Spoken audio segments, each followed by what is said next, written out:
오늘 함께 봉독한 로마서 8장 26절에서 30절까지 말씀 본문으로 해서 우리를 도우시는 성령님이라는 제목으로 함께 말씀 나누기 원합니다. 한번 따라해 볼까요? 우리를 도우시는 성령님.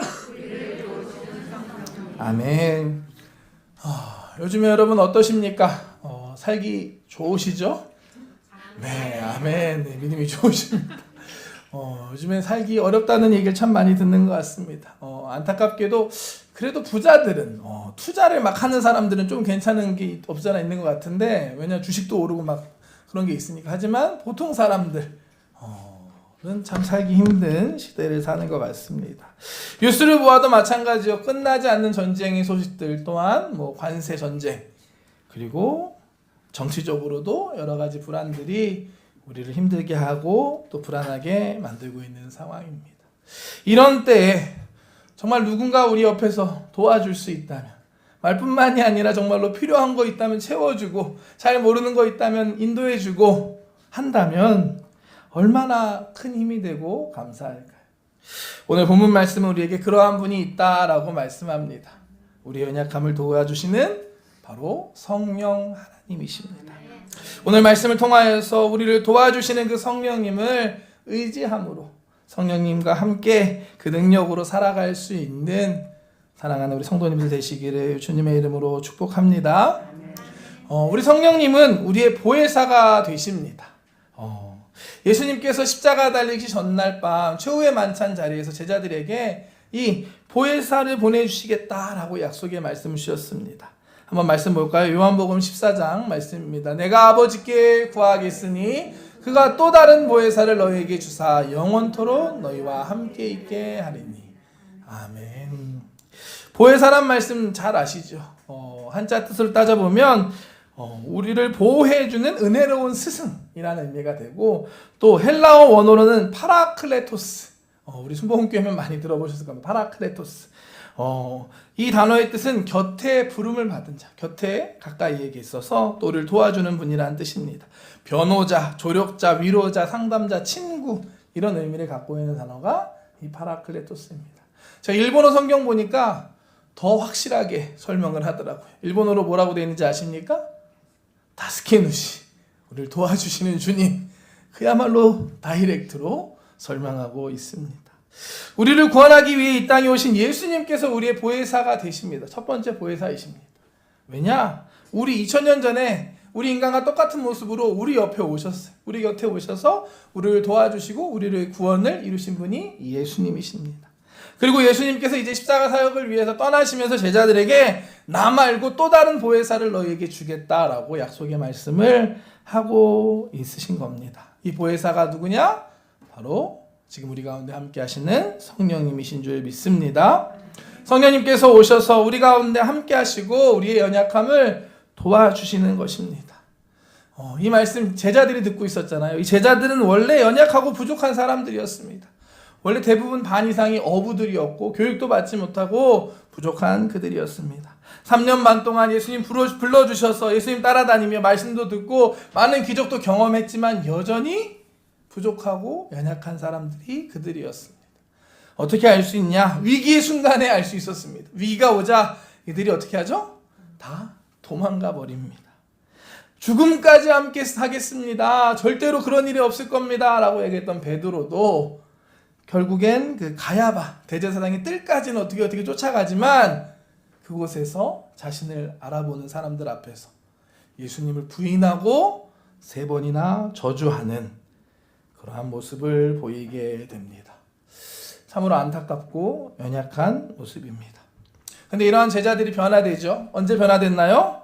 오순절날 성령님이 임하시니까, 성령님이 그들과 함께 하시니까 그들이 정말 새로워졌습니다. 두려워하고 도망쳤던 사람들이 담대하게 하나님 앞에 나아가서 당신들이 죽인 그 예수 그리스도가 하나님의 아들이고 우리의 구원자 되십니다. 예수님을 믿으십시오라고 담대하게 복음을 전하게 되었습니다. 우리도 마찬가지입니다. 우리에게 필요한 것이 무엇일까요? 돈일까요? 아니죠. 우리를 도와주시는 성령님이 필요한 줄 믿습니다. 성령님께서 우리 가운데 임하실 때 우리 연약한 부분이 새로워지고 우리가 담대하게 믿음으로 승리하며 살아가게 될 줄 믿습니다.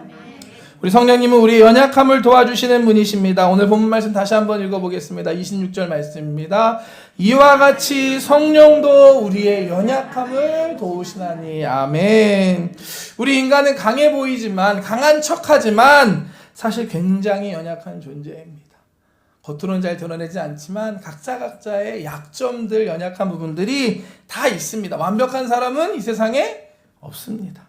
어떠한 부분에 강점이 분명히 있다면 반대로 연약한 부분, 약점이 있기 마련입니다. 성경에 나오는 사람들만 보아도 그렇죠. 완벽한 사람은 다행히도 없더라고요. 아브라함을 보면 믿음의 조상, 우리의 믿음의 시작이 되는 분이지만 여전히 부족합니다. 두려움 때문에 자기 아내를 아내라고 속였던, 그것도 2번이나 그러한 잘못을 했던 연약한 사람이었습니다. 자식을 주겠다 말씀하시는 하나님의 약속을 끝까지 믿지 못하고 인간적인 방법으로 몸종 하가를 통해서 이스마엘을 얻었던 사람이 바로 이 아브라함이라는 사람입니다. 또한 모세도 마찬가지죠. 이스라엘 백성을 애굽에서 구원해낸 출애굽의 위대한 지도자이지만 그는 원래 말을 못하는, 말을 더듬는 사람이었고, 또한 무엇보다 그 안에는 화를 참지 못해서 사람을 때려 죽였었던 그러한 다혈질의 연약한 사람이었습니다. 다윗도 마찬가지죠. 하나님의 마음에 합한 자, 오늘 찬양해 주신 시편 23편과 같은 아름다운 시편을 짓기도 했지만 자신의 부하 우리아의 아내를 간음하는 끔찍한 죄를 저질렀습니다.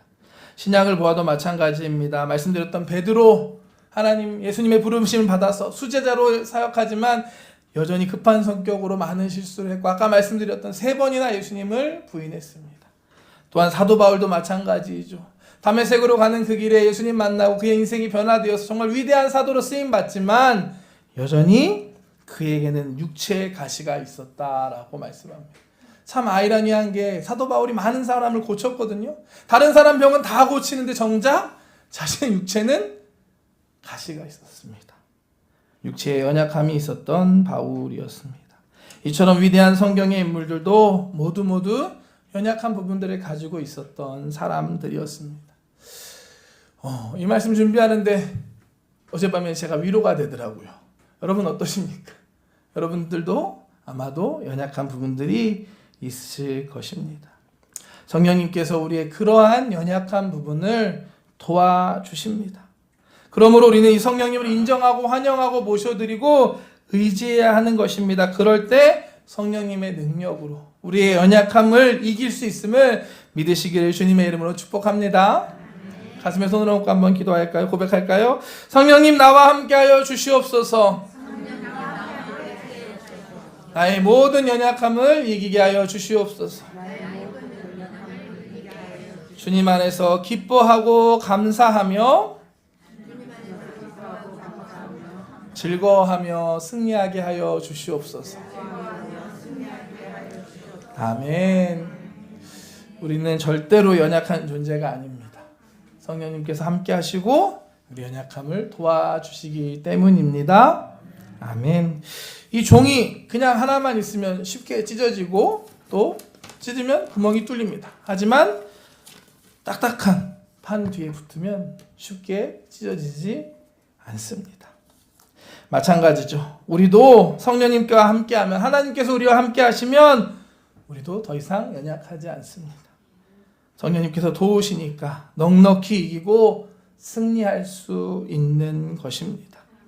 오늘 본문 말씀을 보면 성령님께서 우리의 연약함을 도와주신다 말씀하십니다. 그러면서 도우신다는 이 표현이 현재형으로 되어 있습니다.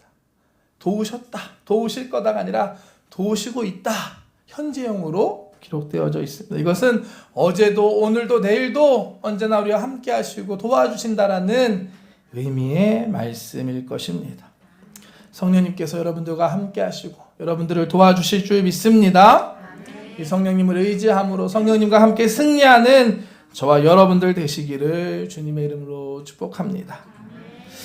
또한 성령님은 우리의 연약함을 도와주시는 분이시고 또한 우리를 위해 간구해 주시는 분이십니다. 26절 말씀 다시 한번 볼까요?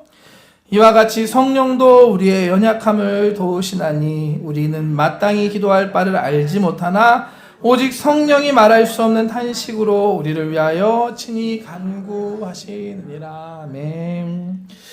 여러분, 기도는 참 중요합니다. 아멘이신가요?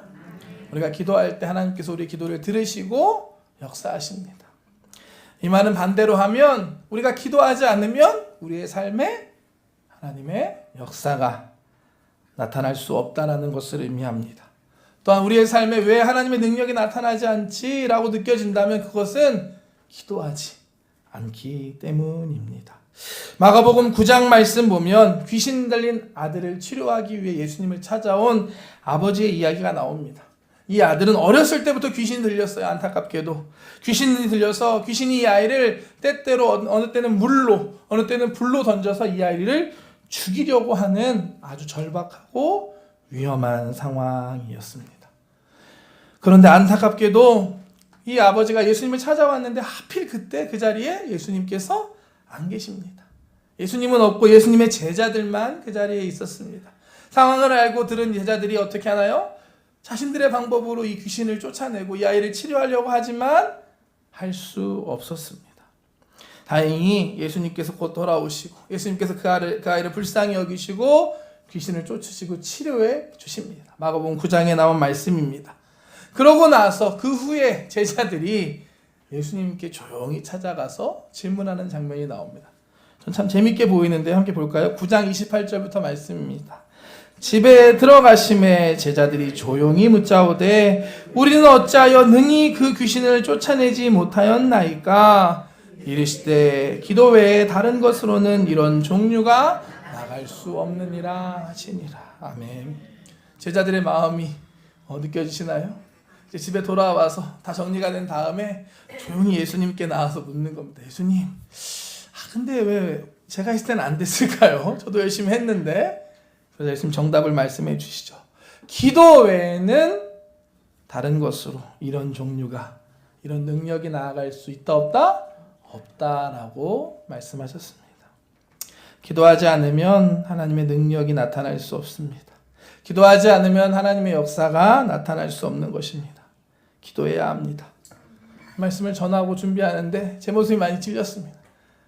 저도 더 기도하겠습니다. 여러분들은 어떠십니까? 성도님들 기도 잘하고 계신가요? 아멘. 함께 기도합시다. 오늘 말씀을 통해 깨닫는 부분들이 있다면 다시 기도의 자리 가운데 나아갈 수 있는 저와 여러분 되시길 축복합니다. 새벽에 또 시간 될 때 성전에 오셔도 되고요. 안 되면 내가 일어나는 그 자리에서 기도하시면 됩니다. 수시로 아침에 일어나자마자 하나님 오늘 하루를 지켜주시옵소서. 자기 전에 하나님 오늘 하루 감사합니다. 우리의 마음에 있는 기도를 하나님께서 들으시고 응답해 주실 줄 믿습니다. 예수님도 기도를 하셨다라고 합니다. 예수님께서 이 땅에 오셔서 일생 동안 기도의 삶을 사셨습니다. 누가 새벽 기도 만들었어? 누가 만들었죠? 예수님 만드셨더라고요. 할 말이 없습니다. 철야 기도 누가 만들었어? 예수님이 하셨더라고요. 40일 금식 기도도 하셨고요. 또 아침이나 저녁 때 한적한 곳에 가서 기도하는 시간을 가지셨습니다. 또한 십자가 달리시기 전날 밤에는 산기도까지 가셨던 분이 예수님이십니다. 마지막 십자가 위에서도 기도하셨습니다. 예수님도 이렇게 기도하시는데 왜 우리가 기도하지 않습니까? 예수님의 제자들도 마찬가지였죠. 기도할 때 그들 가운데 능력이 나타났습니다. 그들이 모여 기도하는 곳에 성령님이 임하셨고 기도할 때 기적이 일어났습니다. 기도할 때 초대교회에 놀라운 부흥이 일어났습니다.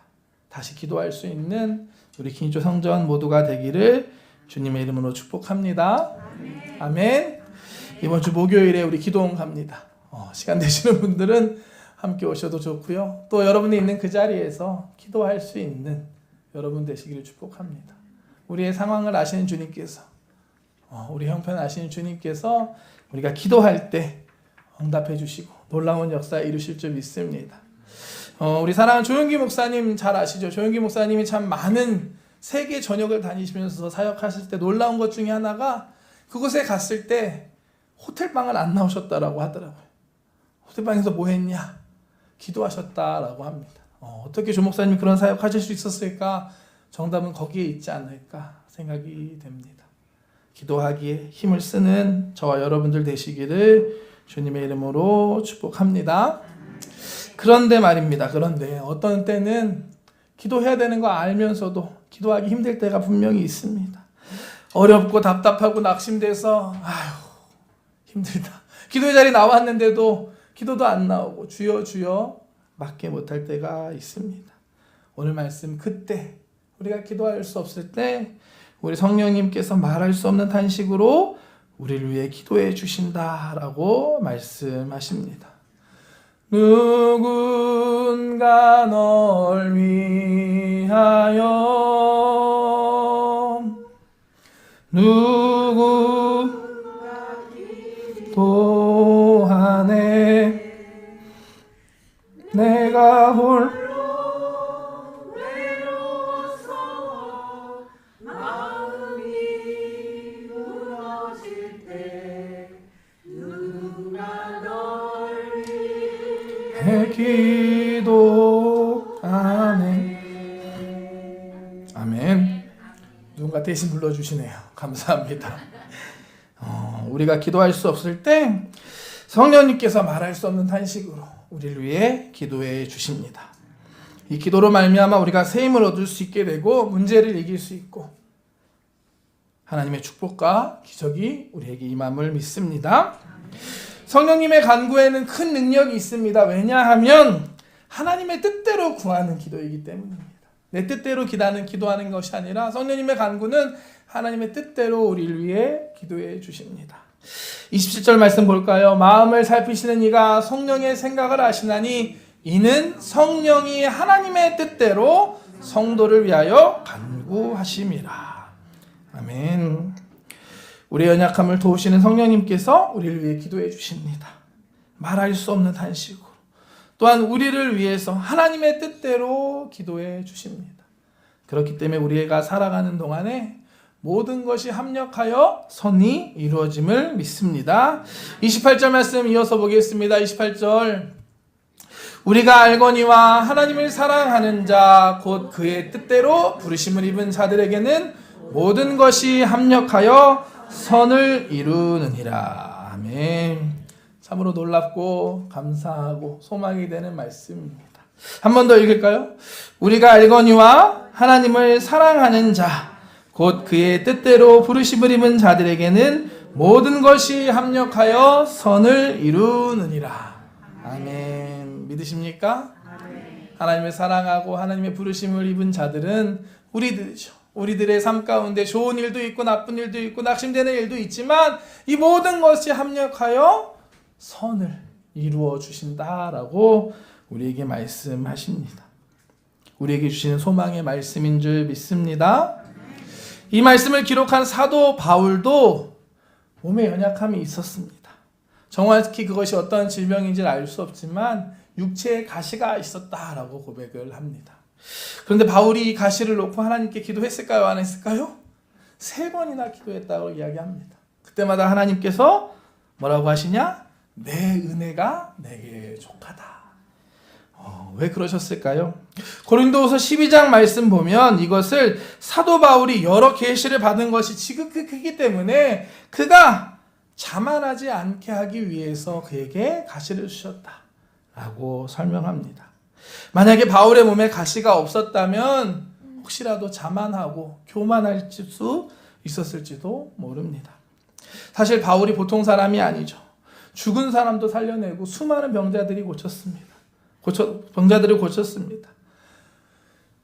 바울이 쓰던 손수건만 가져가서 대도 치료받았다라고 할 정도로 능력이 많았던 사람입니다. 그리고 똑똑했죠. 신약 성경의 절반을 썼고 또 자신의 고백으로 3층천 천국에도 다녀왔었다라고 고백한 사람이 사도 바울입니다. 한없이 높아질 수 있었던 그가 교만하지 않을 수 있었던 것은 몸에 가시가 있었기 때문입니다. 그렇기 때문에 육체의 가시는 사도 바울에게는 오히려 축복이었습니다. 합력하여 선을 이루신 것입니다. 이와 같은 합력하여 선을 이루시는 역사가 저와 여러분들에게도 있으시길 주님의 이름으로 축복합니다. 바울의 사역을 보아도 마찬가지입니다. 열심히 사역하다가 억울하게 잡혀서 매를 맞고 감옥에 갔을 때 그곳에서 믿음으로 찬양하고 기도할 때 그곳에 역사가 일어나고 간수가 예수님을 믿고 그 가정이 예수님을 믿고 그래서 교회가 세워지는 역사가 일어납니다. 열심히 아시아로 가려고 준비하던 발걸음을 하나님께서 막으시고 유럽으로 갔더니 그곳이 유럽이 우리가 아는 것처럼 복음화되는 역사가 일어납니다. 로마에 가야겠구나 마음 먹었더니 죄수의 신분이지만 하나님께서 안전하게 로마까지 인도해 주십니다. 로마에서도 수많은 사람들을 감옥에서 만날 수 있게 하시고 또한 그곳에서 에베소서, 빌립보, 골로새서, 빌레몬서 이와 같은 옥중서식을 기록하게 하셨습니다. 모든 것이 합력하여 선을 이루신 하나님의 역사입니다. 꼭 바울에게만 적용되는 것이 아닌 줄 믿습니다. 하나님을 사랑하는 자, 곧 그 뜻대로 부르심을 입은 우리 모두에게도 적용되는 말씀인 줄 믿습니다. 그럼 우리 삶에 어려운 일, 낙심된 일이 닥쳐왔을 때 절대로 포기하지 말고 주저앉지 않고 주님을 바라볼 수 있는 저와 여러분들 되시기를 주님의 이름으로 축복합니다. 하나님께서 합력하여 선을 이루실 줄 믿습니다. 이 믿음으로 끝까지 승리할 수 있는 저와 여러분 되시기를 주님의 이름으로 축복합니다. 하나님께서는 때론 축복이라는 선물을 고난이라는 바구니에 보따리에 담아서 주실 때가 있다라고 합니다. 고난으로 보이는 이 보따리를 풀 때 그 안에 하나님의 축복이 있는 것입니다. 잘 아시는 말씀 요셉도 마찬가지죠. 요셉이 17살 때 꿈을 꾸었습니다. 형제들이 또 부모님들이 자신에게 절을 하는 자신이 높아지는 그런 꿈이었습니다. 그런데 이 꿈을 가족들에게 말하자 형제들에게 미움을 받게 되고 오히려 노예로 팔려갑니다. 노예로 팔려간 그곳에서 모함을 받아 감옥까지 가게 되고 그곳에서 고난을 당합니다. 높아질 줄 알았더니 현실은 정반대였습니다. 그야말로 절망적인 상황이었습니다. 하지만 그게 끝이 아니었죠. 하나님께서 모든 것을 합력하여 선을 이루셨습니다. 잘 생각해보면 이 모든 것이 하나님의 큰 뜻과 계획 안에 있었음을 우리는 알 수 있습니다. 형들의 미움을 받았기 때문에 노예로 팔려갈 수 있었고 노예가 되었기 때문에 애굽에 가서 또 보디발 장군 집에서 억울한 누명을 쓰고 감옥에 갔고 감옥에서 왕의 신하들을 만나고 그들의 꿈을 해석했기 때문에 요셉이 바로왕 앞에 서게 되고 30살에 애굽의 총리가 될 수 있었습니다. 만약에 요셉이 노예로 팔려가지 않았다면 또 억울한 누명을 쓰지 않아서 감옥에 가지 않았다면 이와 같은 일은 일어나지 않았을 것입니다. 결국 요셉을 통하여서 온 많은 사람들이 구원을 받게 되고 특별히 그 선택받은 가정이 한 가족이 한 민족으로 이루어지는 하나님의 귀한 역사의 도구로 요셉은 쓰임받게 되었습니다. 나중에 요셉이 이렇게 고백합니다. 창세기 50장 20절 말씀 볼까요? 당신들은 나를 해하려 하였으나 하나님은 그것을 선으로 바꾸사 오늘과 같이 많은 백성의 생명을 구원하게 하시려 하셨나니. 아멘. 당신은 나를 해하려 하셨으나 형제들은 나를 해하려 하셨지만 하나님께서 그것을 선으로 바꿔주셨다. 합력하여 선을 이루셨다라는 믿음의 고백인 줄 믿습니다. 하나님께서 이 자리에 있는 저와 여러분들을 택하시고 부르셨음을 믿습니다. 우리의 삶을 통하여서도 하나님께서 그렇게 행하실 것입니다. 합력하여 선을 이루시는 하나님을 믿음으로 바라볼 수 있는 저와 여러분들 되시길 축복합니다. 8장 29절과 30절 말씀 보겠습니다. 하나님이 미리 하신 자들을 또한 그 아들의 형상을 본받게 하기 위하여 미리 정하셨으니 이는 그로 많은 형제 중에서 맏아들이 되게 하려 하심이니라. 또 미리 정하신 그들을 또한 부르시고 부르신 그들을 또한 의롭다 하시고 의롭다 하신 그들을 또한 영화롭게 하셨느니라. 아멘. 이 말씀 잘 보면 이 자리에 있는 저와 여러분들이 그냥 이 자리에 우연히 있는 걸까요? 아니죠. 분명히 미리 아시고 미리 정하시고 부르셨다라고 말씀하십니다. 하나님께서 택하시고 부르셨기 때문에 저와 여러분들이 오늘 이 자리에 있고 하나님을 믿고 함께 예배할 수 있다는 사실을 잊지 않는 저와 여러분들 되시기를 축복합니다. 우리를 부르신 하나님께서 우리를 의롭게 하시고 결론적으로 영화롭게 하실 줄 믿습니다. 우리를 향한 하나님의 선하신 뜻을 이루실 줄 믿습니다. 지금 좀 부족하다고 연약하다고 우리의 삶에 어려운 문제가 있다고 해서 낙심하지 않는 저와 여러분들 되시길 축복합니다. 왜냐? 하나님이 택하시고 부르셨다면 하나님께서 선을 이루실 것이기 때문입니다. 합력하여 선을 이루실 줄 믿습니다. 성령님께서 우리의 연약함을 도와주십니다. 우리가 기도하지 못할 때 우리를 위해 탄식하시고 간구해 주십니다. 우리가 하나님의 부르심 안에 있을 때 모든 것을 합력하여 선을 이루어 주십니다. 아멘이신가요? 오늘 이 말씀이 그냥 그렇지 다 아는 말씀이지 넘어가는 것이 아니라 정말로 여러분들의 삶 가운데 실제가 될 수 있기를 주님의 이름으로 축복합니다. 나를 도우시는 성령님, 나를 위해 기도하시는 성령님, 합력하여 선을 이루시는 하나님을 경험하며 살 수 있는 저와 여러분들 되시기를 주님의 이름으로 축복합니다. 왜냐? 이거는 지금도 일어나는 사건이기 때문입니다. 우리 가운데 지금도 일어나고 있습니다. 제가 예전에 한국에서 그 한세대학교 대학원 다닐 시절입니다. 영산신학대학원을 다닐 때 수업 시간이었습니다. 그룹별로 이렇게 발표를 하는 그런 수업이었는데 그날 주제가 성령님의 사역에 대한 것이었습니다. 성령님께서 우리 가운데 어떻게 역사하시나 그런 걸 발표해야 되는데 다 알고 있는 거지만 정리해서 말하는 게 쉽지 않았습니다. 그런데 저희 그룹에 있던 한 전도사님이 지금은 친한 제 동기 목사님이 되셨는데 그분이 자기가 발표를 하겠다고 하는 거예요. 그거만큼 고마운 게 없습니다. 발표 수업 때 내가 하겠다고 하는 사람이 나오는 거. 그거 감사합니다. 하세요라고 했죠. 그 전사님이 앞에 나가서 이렇게 발표하시는데 저는 그 발표를 지금도 잊지 못합니다. 그 전사님이 이렇게 말씀하시는 거예요. 수업을 듣고 있는 중에 성령님께서 마음속에 자기 보고 발표를 하라는 마음을 주셨다는 거예요. 그래요? 그러던데 그 말을 들었을 때 해야지가 아니라 좀 두렵기도 하고 좀 꺼려지기도 하고 이런 마음이 드는데 다시 성령님께서 아니 할 수 있어 담대한 마음을 주셨다라는 겁니다. 그 말씀을 붙잡고 담대하게 나왔다라고 발표를 하고 있다라고 설명하시면서 그분이 하셨던 말씀이 이겁니다. 성령님의 도우심과 성령님의 사역은 이론적인 게 아닌 것 같습니다. 지금 우리 가운데 함께 하시고 역사하시는 성령님의 도우심이고 이것은 실제적인 사건입니다 라고 발표를 하는데 정말 큰 인상을 받았고 맞구나 라고 깨달았던 기억이 있습니다. 여러분 그렇습니다. 성령님의 도우심 제가 말하는 게 중요한 게 아니라 여러분들 삶 가운데 그 성령님을 인정하고 모셔드리고 의지하고 정말로 나를 도우시는구나 느끼며 살아가는 게 중요합니다. 우리의 삶 가운데 지금도 함께하고 계시고 도와주시는 성령님을 인정하고 환영하고 모셔드리고 그 능력으로 살아갈 수 있는 우리 성도님들 되시기를 주님의 이름으로 축복합니다. 성령님께서 우리의 삶을 도와주실 줄 믿습니다. 우리를 위해 기도해 주시고 합력하여 선을 이루실 하나님을 찬양하며 감사하며 기대합니다. 성령 충만한 삶을 사는 우리 모든 성도님들 되시기를 주님의 이름으로 축복합니다. 축복합니다. 사랑의 하나님 감사합니다. 오늘도 우리를 예배 가운데 불러주시고 함께 주님을 찬양하며 예배할 수 있음에 감사드립니다. 성령 하나님 지금도 우리 가운데 함께 하심을 믿습니다. 주님 아시지요? 우리 연약하고 부족합니다. 우리의 상황과 형편은 여전히 힘들고 어렵습니다. 부족한 게 많고 어려운 문제들이 많이 있습니다.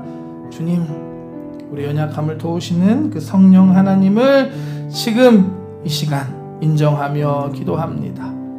주님 우리 가운데 함께하여 주시고 말씀하여 주시옵소서. 주님과 함께함으로 주님의 능력으로 새로운 소망을 가지고 믿음으로 바라보며 나아갈 수 있는 우리 모두가 되게 하여 주시옵소서. 모든 것이 합력하여 선을 이루실 하나님을 믿음으로 나아갈 수 있는 우리 모든 성도님들 한 분 한 분 되게 하여 주시옵소서. 감사드리며 예수님의 이름으로 기도드렸습니다. 함께